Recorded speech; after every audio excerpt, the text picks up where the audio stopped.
you must attend this because Rotary Club of Madras is one of the oldest Rotaries in the country. And then, of course, when I met both Jayashree ji and I had the pleasure of meeting Mr. Rama, being in Karnataka and Bangalore, going to Chennai just to speak to maybe a bunch of elitist, acknowledged in a sense by society for who they are. But of course, is it worth going for this microscopic minority all the way to Chennai? And I'm so glad I came. So vanakkam to all of you. And the story of SHAINA, the story of these lovely seamstresses, there, please stand, you made my day. The first comment she made, and she made my day. You know, I design sarees and I stitch too, so a lot of good wishes to all of y'all. And I would want to say that for a woman, irrespective of who she is, which strata of society, moment you're financially independent and empowered, you automatically gain the respect of every man in your household and every woman in the family too. So I'd like to compliment Rotary Club of Madras, Rotary Club of Madras East, and I'm looking forward to seeing who this Rotary next gen is. Who is the next gen? That will set the tone. And then I am not addicted to the mic like other politicians, so I promise you it will be more interactive. And it will be question answers, because that's where I feel you can truly get to know the person and you can truly get to know the emotion. So I have been a fashion designer for 32 years now, and with pride I say I'm passionate about the sari. I believe that the sari should be an option to the cocktail gown, not just in India, but on the international platform as well. I entered politics 20 years ago. And for the press sitting here, I chose the Bharatiya Janata Party, which may not necessarily be that popular in Tamil Nadu, but it is in the rest of the country. Not yet.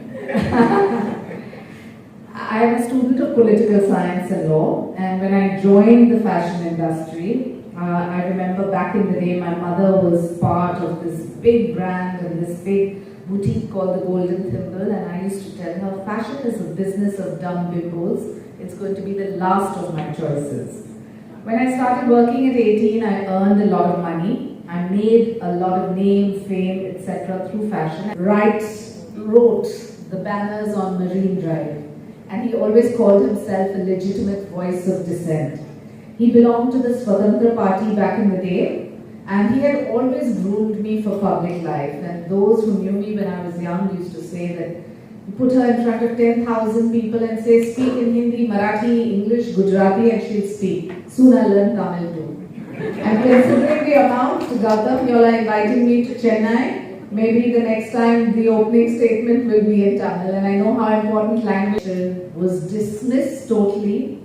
I remember my senior leaders in the party said, "Ye to sari pehnati hai, isko rajniti ke baare mein kya pata?" To translate it, this girl only drapes saris, what does she know about politics? And I thought to myself, hang on man, I'm here to stay and you'll be out before me. Went on to become the secretary, the spokesperson, the national executive, the national spokesperson, and then I was appointed the only woman treasurer the party has ever had. Full position, she's as fast as possible.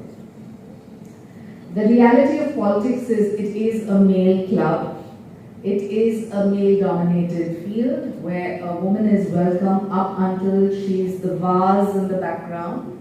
Moment she becomes the center table, then the problems start.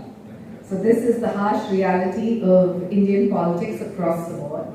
Having said that, the BJP is a party with a difference because organizationally we have 33% reservation for women irrespective. So if you are in the party, you have to be part of the organization at least.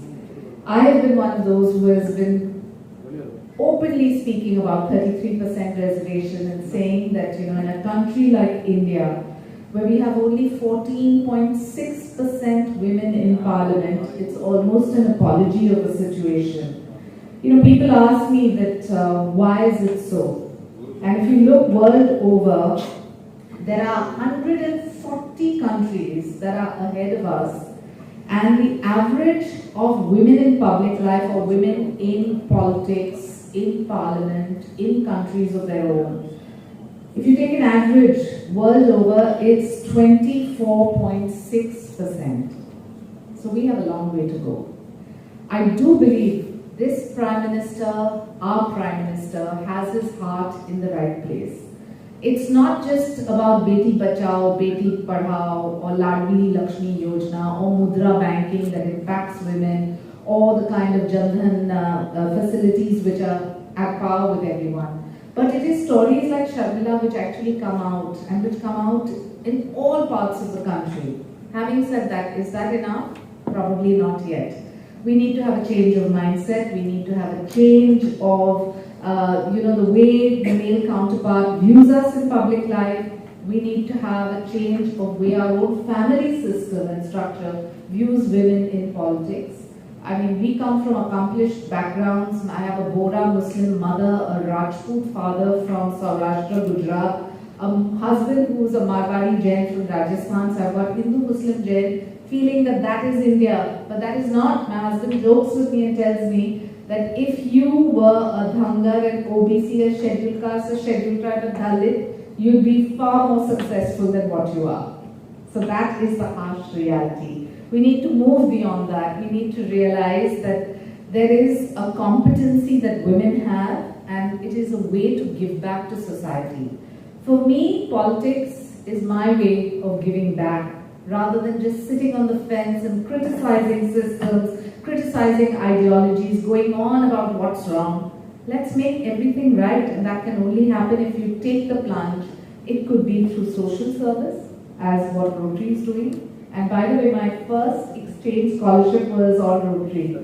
So I know Rotary inside out.